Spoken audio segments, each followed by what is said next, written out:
네, 안녕하십니까. 자, 오늘은 관리액에서 가장 중요한 원가 조합도 이익 분석이라는 걸 공부하도록 하겠습니다. 자, 관리액의 모든 게 다 시험에 골고루 다 출제가 되지만 특히 관리액의 기초로서 자, 이 원가 조합도 이익 분석은 매우 중요한 장이다라고 말씀드릴 수 있어요. 자, 시험 문제 출제 빈도도 높습니다. 자, 그러면 구체적으로 원가 조합도 이익 분석이 뭘 공부하는 장이냐, 그걸 그 부분에 대해서 설명을 드리도록 할게요. 자, 먼저 제목이 뭐죠? 원가 조합도 이익 분석이죠. 원가 조합도 이익에 관한 분석이다라는 거죠. 자, 원가는 코스트죠. 조합도는 볼륨이고 이익은 프로핏이죠. 자, 그래서 이걸 뭐라고 약어로 쓰냐면 CVP. 자, CVP라고 해요. 자, CVP 분석. 그래서 이번 장은 약칭하여 관용어적으로 자, CVP 분석이란 말을 훨씬 더 많이 씁니다. 자, 여기서 한 가지 언급하고 싶은 건 자, 이익을 알기 위해서는 즉 여기 이익 금액을 우리가 계산하기 위해서는 자, 수익에서 원가를 빼야 되는 거죠. 수익에서 비용을 빼야 되는 거죠. 그래서 이 이익을 계산하기 위해서는 수익도 알아야 되는 거죠. 수익도. 즉 영업 활동을 대상으로 자, 수익과 원가와 조합도에 대한 걸 분석하고자 하는 게 이번 장의 목적이다라는 거예요. 자, 수익, 원가, 이익, 조합도에 대한 관계를 분석하고자 하는 거다. 즉 쉽게 말하여 이거죠. 조합도가 수익과 원가와 이익에 미치는 영향을 분석하고자 하는 장이다. 자, 그러면 이번 장에서 조합도는 뭐냐면 이번 장에서의 조합도는 자, 판매량이에요. 판매량. 자, 왜 그런지는 조금 후에 후술하도록 하겠습니다. 그래서 자, 판매량의 변화가 수익과 원가와 이익에 어떠한 영향을 미치는가 이걸 분석하고자 하는 어떤 형태를 만들어 둔 거예요. 이번 장은. 그러면 이거 분석해서 뭘 해? 자, 이걸 분석함으로 인해서 우리는 자, 기업 입장에서 이걸 할 수 있는 거죠. 자, 기업의 단기적 관점에서 이익에 관한 계획을 수립할 수 있는 거죠.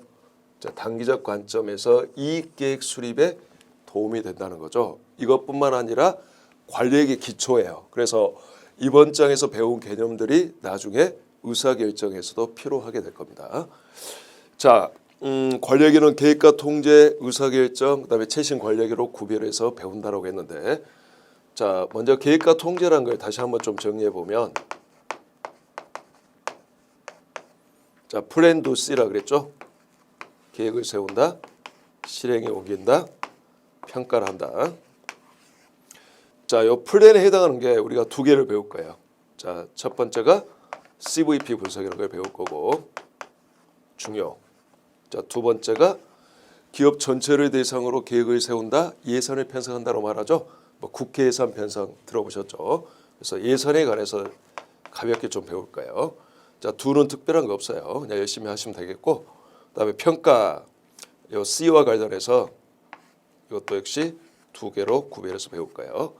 자, 하나는 이제 성과 평가인데 책임 회계 제도와 자, 성과 평가라고 하여 자, 성과 평가와 관련된 어떤 서술형, 즉 어떤 서술적인 걸 배울 거고, 그다음에 두 번째는 분권화와 성과 평가라고 하여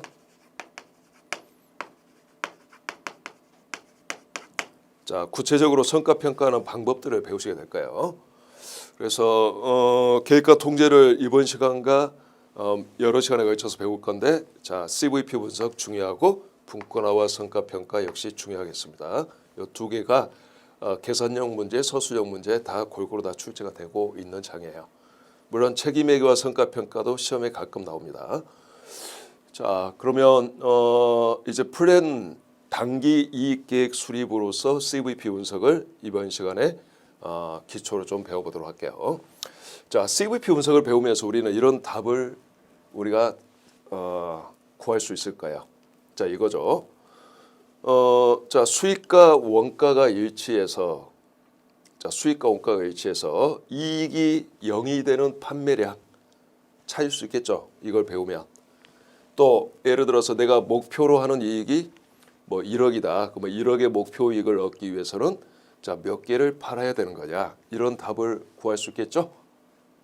자, 그리고 예를 들어서 판매량이 10% 증가한다면 자, 이익은 얼마나 증가할 거냐. 이런 답도 구할 수 있겠죠. 그러죠?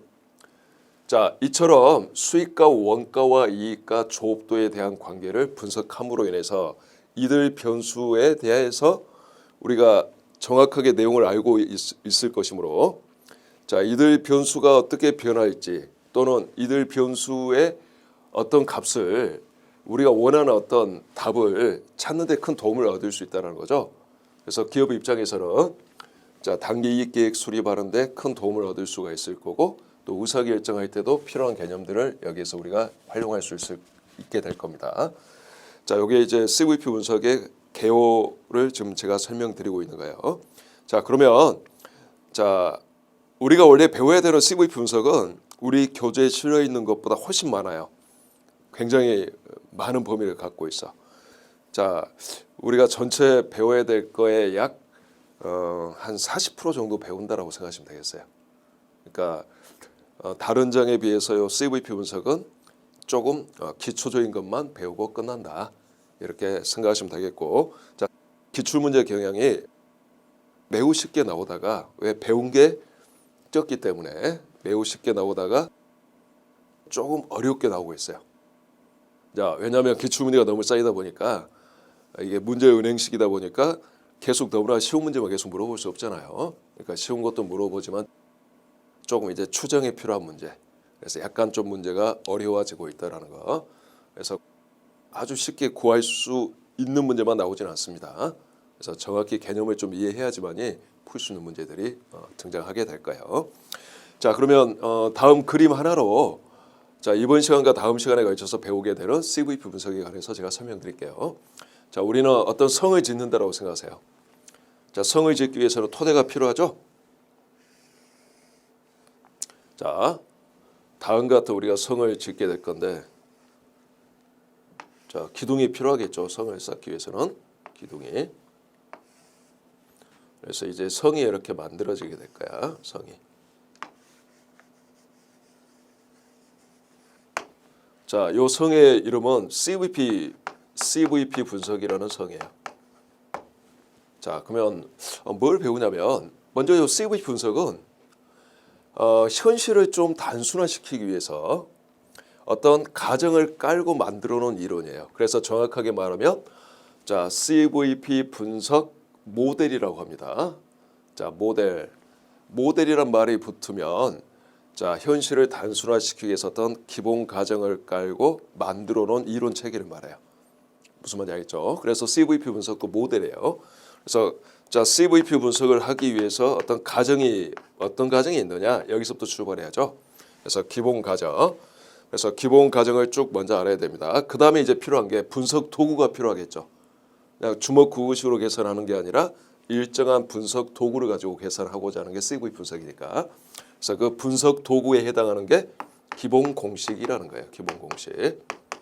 뭐 이 기본 공식은 당연히 기본 가정에 의해서 도출이 되게 될 겁니다. 자, 그다음에 이제 CVP 분석은 이 수익과 원가와 이익과 조업도에 대한 관계를 다음 두 개 걸 계산할 수 있으면 어느 정도 계산할 수 있는 능력이 된다라고 생각을 해요. 그래서 다음 두 개를 구하는데 초점을 두고 있어요. 자, 첫 번째는 이익이 0이 되는 어떤 조업도 수준. 이걸 우리가 손익분기점이라고 해요. 혹시 들어보셨나요? 손익분기점. 일반인들도 많이 쓰는 말입니다. 그래서 손익분기점을 찾고자 합니다. 그래서 손익분기점. 자, 손익분기점을 계산할 수 있는 능력이 필요하다는 거죠. 자, 그런데 우리가 실제 사업을 할 때 자, 이익이 0이 되기 위해서 사업을 하는 게 아니죠. 내가 목표로 하는 어떤 이익을 획득하고자 사업 활동을 하겠죠. 그러니까 자, 목표 이익을 달성하기 위해서는 자, 조업도 수준이 어떠해야 되지? 이것도 찾을 수 있어야 되겠죠. 이걸 우리가 목표 이익 분석이라고 해요. 목표 이익 분석. 그래서 손익분기점과 목표 이익을 달성하는 조업도를 찾을 수 있는 능력이 있느냐 없느냐 이거 공부시키고자 하는 거다. 뭐 이걸 응용하여 자, 필요한 것들을 구할 수 있게 되겠죠. 자, 과거에는 시험 문제가 곧바로 손익분기점 몇 개냐, 손익분기점 뭐 얼마냐, 목표이익 몇 개, 얼마 이런 거 물어봤었는데 이제 역으로 손익분기점 같은 걸 주면서 어떤 추정 문제가 나오기도 한다는 거죠. 최근에는. 자, 그리고 이 손익분기점과 관련해서 자, 뭔가 요 이익이 얼마나 안전한 거냐, 즉 내가 현재 획득하고 있는 이익의 안전성은 얼마냐, 어떠하냐. 자, 무슨 말이냐면 이익이 자, 상대적으로 다른 기업에 비해서 우리 기업의 이익이 안전할 수도 있고 불안할 수도 있겠죠. 즉 어지간해서는 손실을 보지 않는 이익 크기라면 안전한 거죠. 근데 조금만 매출이 줄어도 손실로 전환이 될 것 같으면 불안한 거죠. 자, 이처럼 자, 이익의 안전성을 알고자 합니다. 즉 이익이 0이 되는 조업도뿐만 아니라 내가 획득하고 있는 이익의 안전성까지 측정해서 우리가 분석하는 데 활용하고자 하는 거예요. 그래서 이익이 얼마나 안전하냐, 이것과 관련된 개념이 안전 한계라는 거예요. 얼마나 안전하지? 안전한 한계가 얼마지? 이런 뜻이에요. 자, 다음 시간에 이건 나오게 될 거고, 또 이 목표이익과 좀 관련이 있는 어떤 깃발인데, 자, 내가 또 획득하고 있는 이익의 변동성이 다르다라는 거죠. 즉 나는 다른 기업에 비해서, 우리 기업은 다른 기업에 비해서 상대적으로 판매량이 조금만 증가해도 이익이 많이 증가하거나, 또는 판매량이 조금만 감소해도 이익이 많이 감소해 버리거나, 또 아니면 상대적으로 덜 증가, 덜 감소하거나, 이렇게 이익의 출현거리, 변동성이 달라진다는 거죠. 자, 이익의 안전성도 다를 거고 이익의 변동성도 달라진다는 거예요. 그래서 하나는 이익의 안전성을 측정하는 개념을 배웁니다. 안전한계. 또 하나는 이익의 변동성을 측정하는 개념을 하나 배워요. 영업 레버리지 분석이죠. 자, 줄여서 영업 레버리지라고 하는 거죠. 자, 이익의 안전성, 이익의 변동성, 이 두 가지 개념을 손익분기점 목표이익 다음에 배우게 될 거고, 그리고 교과서에 소개는 안 되어 있지만 실제 시험 문제 나오고 있는 개념이 있어요. 자, 일종의 what if 분석이라는, 즉 이런 거죠. 만약 판매량을 10% 증가시킨다면, 또는 만약 판매 가격을 10% 인하한다면, 자, 이익에 어떤 영향을 미칠 거냐, 손익분기점에 어떤 영향을 미칠 거냐. 이처럼 what if죠. 만약 뭐뭐 한다면, 만약 이렇게 조업도 수준을 바꾼다면, 이렇게 판매 가격을 바꾼다면 이익에 어떤 영향을 미치지?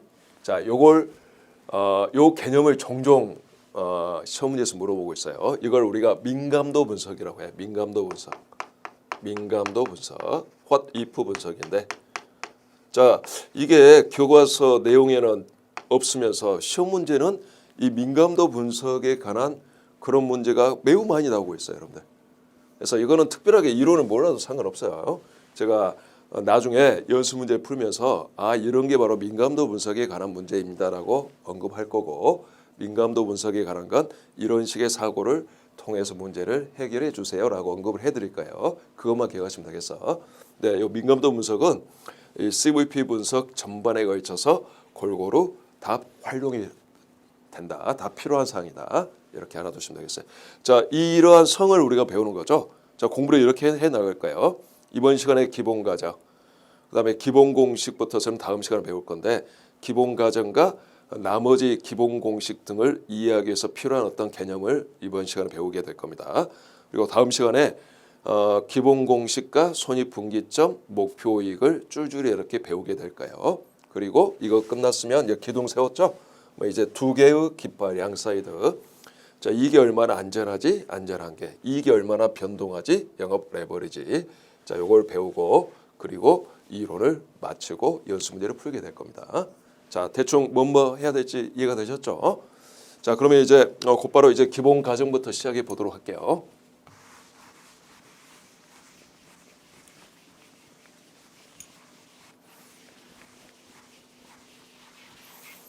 CVP 분석의 기본 과정이 중요해요. 기본 과정이 뭐냐에 따라서 자, 분석 도구가 달라질 거니까. 그래서 CVP 분석의 기본 과정.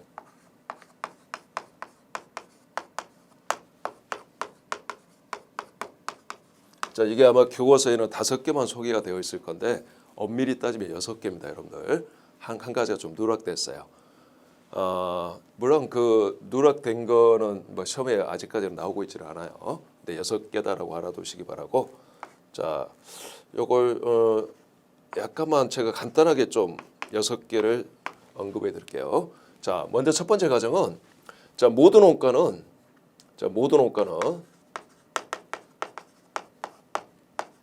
자, 변동 원가와 고정 원가로 구분이 가능하다고 봐요. 구분 가능. 즉 모든 원가는 변동 원가 아니면 고정 원가다라는 뜻이에요. 변동 원가와 고정 원가로 구분할 수 있다는 뜻. 자, 요게 첫 번째 기본 과정이고, 그다음에 이게 이제 누락된 건데, 요 2번이 누락된 건데, 요 2번을 언급하면 자, 조업도만이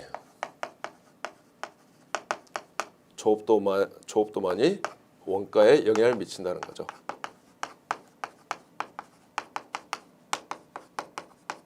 즉 조업도만이 원가를 변화시킨다는 거예요.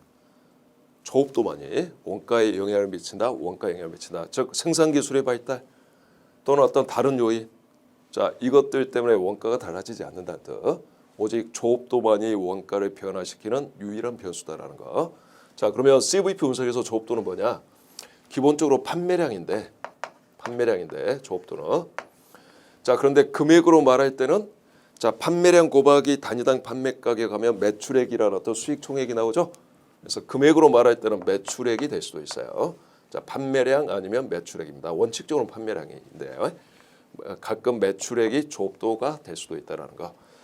자, 그러면서 1번과 2번을 묶어서 생각해 보면 이거죠. 자, 조업도에 비례적으로, 즉 조업도가 증가함에 따라 총액이 비례적으로 증가하면 변동원가.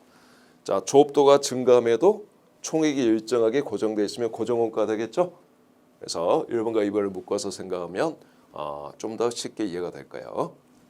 자, 그러면 세 번째 기본 과정은 이거죠. 자, 수익과 원가 형태는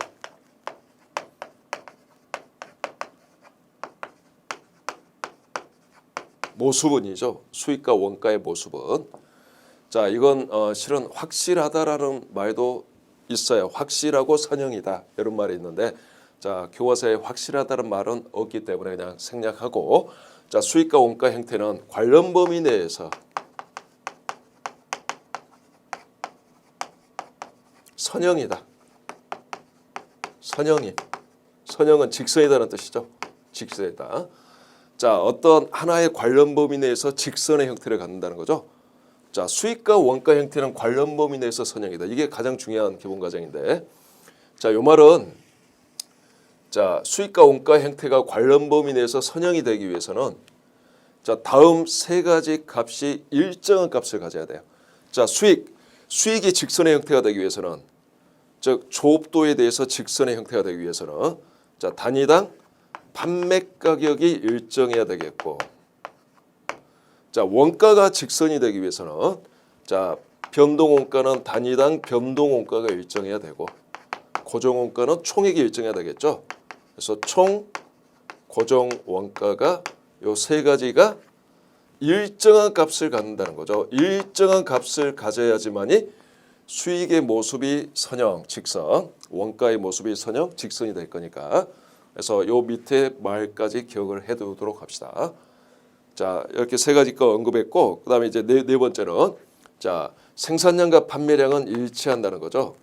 자, 생산량과 판매량이 이꼴이다라는 거예요.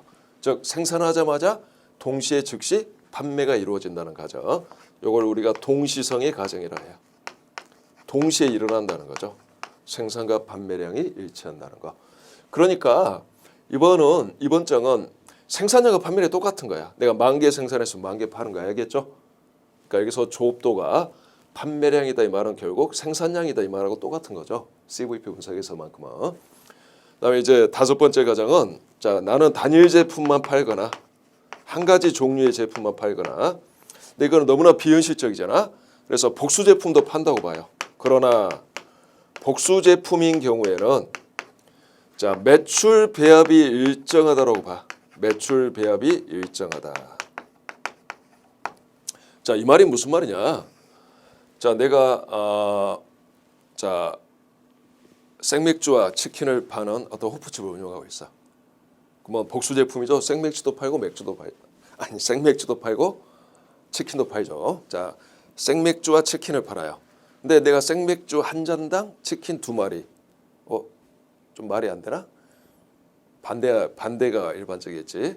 그래서 자 치킨 한 마리당 생맥주 두 마리가 일정하게 판매가 된다고 봐, 평균적으로. 자 이렇게 복수 제품일 때 매출 배합이 여기서 매출 배합이란 자 판매량 비율이에요. 복수 제품의 판매량 비율을 말하는데 이게 일정하다고 했으니까 결국은 두 제품의 판매량이 일정하게 판매가 되니까 결과적으로는 복수 제품이지만 우리가 계산할 때는 마치 단일 제품처럼 생각하고 계산이 가능하게 되겠지.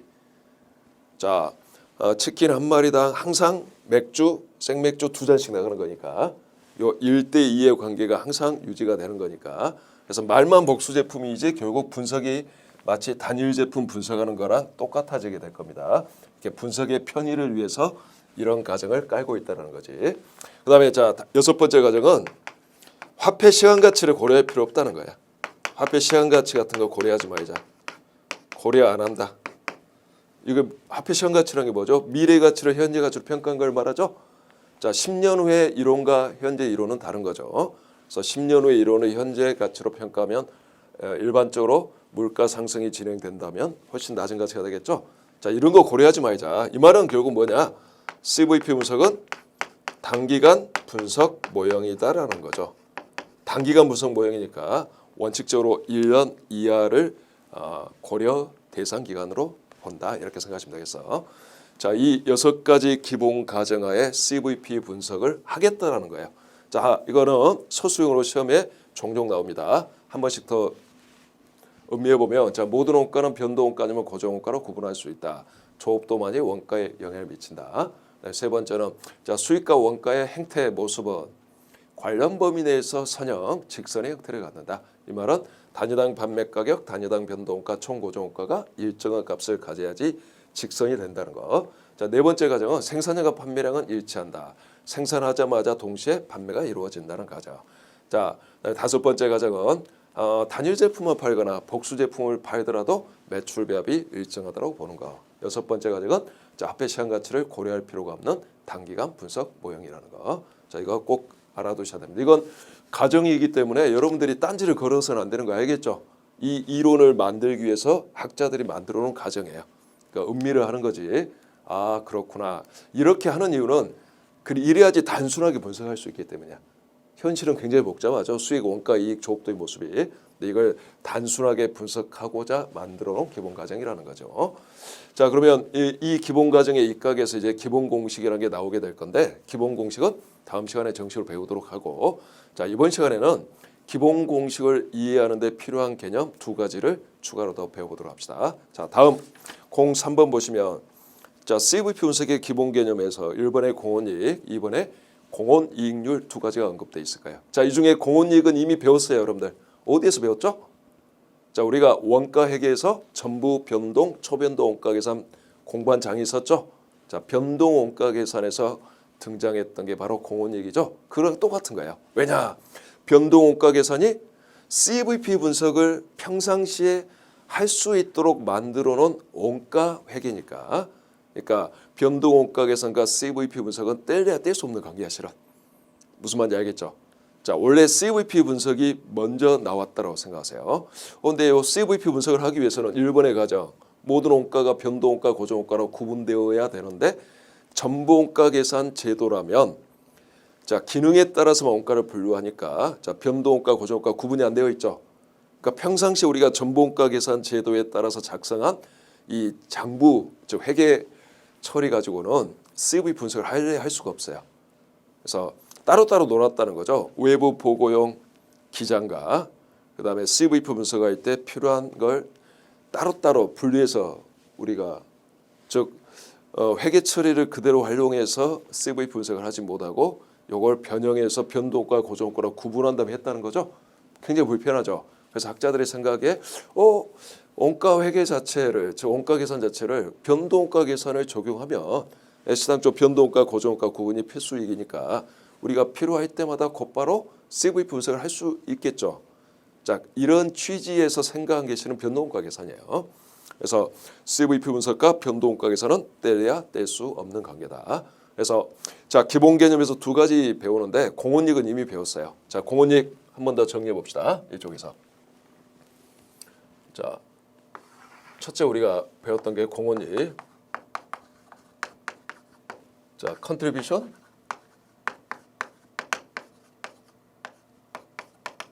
마진이라고 해요. 그래서 이 공원이익은 약어로 CM, CM 송이 아니라 CM 많이 씁니다. 자, 공원이익은 다음 그림으로 찍어서 기억합시다. 자, 내가 이만큼 매출액이 있어. 이 전체가 매출액인데, 자, 매출액에서 자, 이만큼 매출액을 획득하기 위해서는 이만큼 변동 원가가 발생한다는 거지. 자, 매출액과 변동 원가는 판매량이 비례적으로 발생하겠죠. 자, 그럼 매출액에서 변동 원가를 뺐더니 이만큼 어떤 이익이 남죠. 이걸 우리가 공원이익이라고 그래. 이걸 우리가 공원이익이라고 하는데, 이 부분에 공원이익이라고 하는데, 자, 이 공원이익은 뭐에 공헌하는 얘기냐? 뭐에 공헌하는 얘기냐? 다음 두 가지에 공헌하는 얘기다. 자, 이만큼 고정원가를 회수하고, 자, 참고로 이 고정원가는 매출액이 더 커지더라도 이 사각형이 더 커지더라도 이 고정원가는 총액이 일정하니까 안 바뀌는 거죠.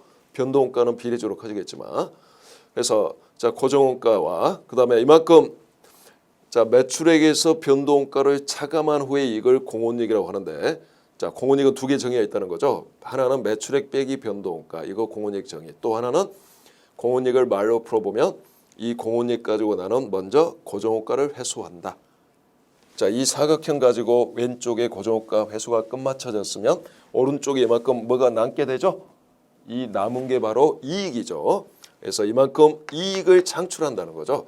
자, 공원이익은 이런 정의를 갖는다. 고정원가 회수와 이익 창출에 공헌하는 이익이라는 거죠. 공헌하는 이익이다. 이런 뜻입니다.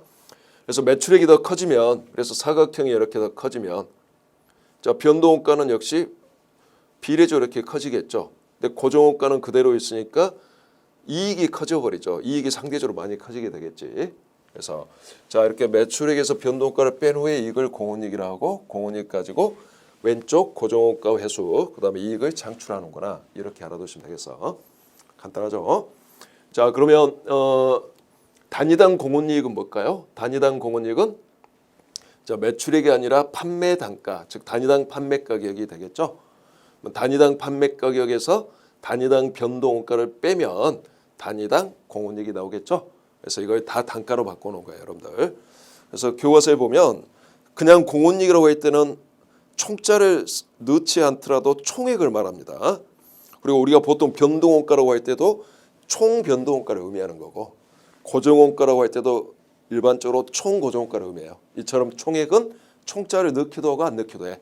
그러나 단가는 항상 언급을 해줘야 돼요. 단가라든가 즉 변동원가 단가, 판매 단가 이렇게 언급을 하거나, 또는 단위당 판매 가격, 단위당 변동원가, 단위당 공헌이익 이렇게 언급을 하거나.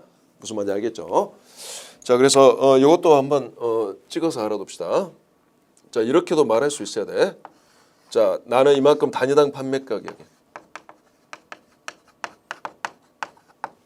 자, 단위당 판매 가격에서 단위당 변동원가를 빼면 단위당 공헌이익이 나오죠. 그래서 한 개당 자, 고정원가 회수와 이익 창출에 공헌하는 이익이 이만큼이다라는 뜻이죠. 한 개당, 개당. 자, 이렇게 총 공헌이익과 자, 단위당 공헌이익을 어떻게 구하는지 정확히 이해해 두시기 바랍니다. 자, 그러면 요 예제를 좀 봐볼까요? 교과서 예제. 자, 주 3일은 단위당 판매 가격이 50원인 제품을 생산 판매하고 있다. 자, 이에서는 제품 10,000개를 생산하여 판매한다는 목표로 다음과 같이 예산을 수립했다. 그래서 자, 10,000개 곱하기 50원에서 매출액 50만 원이죠. 그다음에 매출원가, 판매 관리비, 판매비와 관리비, 자, 전부원가 계산 방식의 손익계산서죠. 그러다 보니까 이 매출원가와 판매 관리비가 자, 변동원가와 고정원가가 섞여 있죠. 자, 직접 재료원가, 직접 노무원가, 변동 제조 간접원가는 변동원가죠. 그다음에 고정 제조 간접원가는 고정원가고, 자, 이거는 변동원가 VC. 이거는 고정원가 FC가 되겠어요. 판관비도 변동 판매비와 관리비는 변동원가 VS이고, 그다음에 고정 판매비와 관리비는 고정원가 FC죠. 자, 베리어블 코스트, 픽스드 코스트 약어입니다. 자, 이렇게 행태에 따라서 구분할 수 있어야 됩니다. CVP 분석을 하기 위해서는. 자, 요구사항 주 3일에 공원이익 구해라, 단위당 공원이익 구해라. 다시 앞으로 가보면, 자, 이걸 변동가 손익계산서로 바꾸어서 한번 이해를 해볼까요? 자, 이걸 좀 지우고.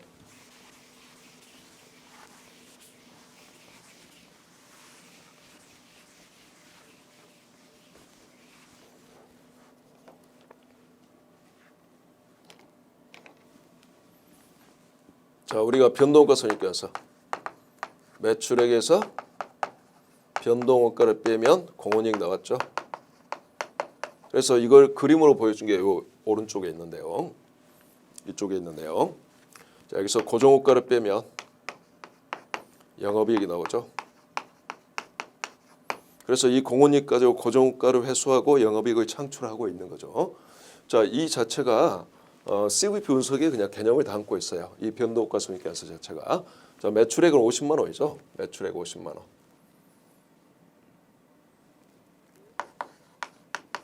자, 변동원가는 요 세 개 더하면 얼마죠? 자, 변동 제조원가라고 우리가 배웠었습니다. 자, 23원에다 31만 원이죠. 그래서 제조원가 중에 변동원가 31만 원과, 자, 판매비와 관리비 중에 변동원가 15,000원 더하면 33만 5천 원. 따라서 총 공원이익은 16만 5천 원이 되겠고, 자, 고정원가는 8만 원 플러스 2만 원이죠. 자, 고정 제조 간접원가 8만 원과 고정 판관비 2만 원에서 10만 원이죠. 그래서 영업이익 요거 계산이 좀 잘못됐어요, 여러분들. 자, 변동원가 총액이 32만 5천 원이죠. 그래서 공원이익 총액이 자 17만 5천 원. 그래서 10만 원 빼면 영업이익 7만 5천 원 나오죠. 자, 이런 식으로 변동가 손익계산서로 바꾼 다음에 답을 찾아보면, 자, 총 공원이익 17만 5천 원이고, 자, 단위당 공원이익은 자 17만 5천 원을 앞에 이제 보면,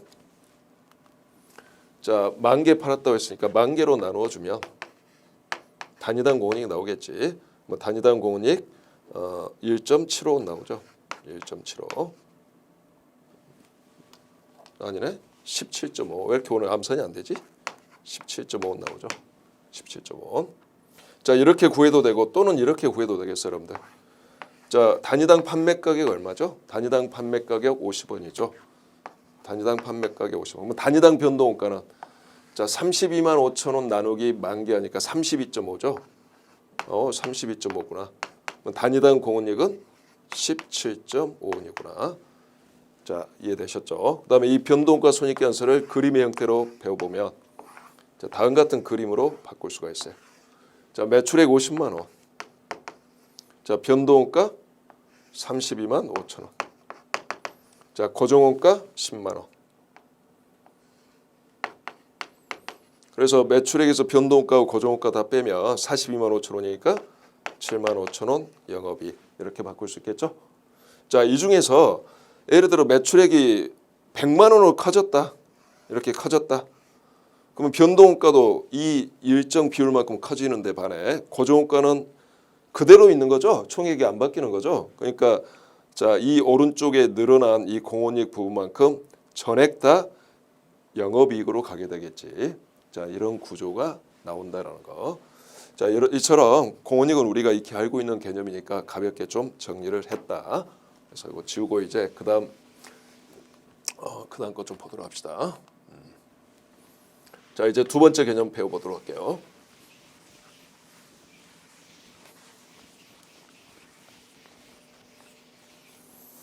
자, 여러분들 2번 보면 공원이익률 나오죠? 공원이익률 별거 아니에요. 자, 공원이익률은 이제 첫 등장하는 개념인데, 자, 이거 좀 설명을 하기 위해서 이쪽으로 와봅시다.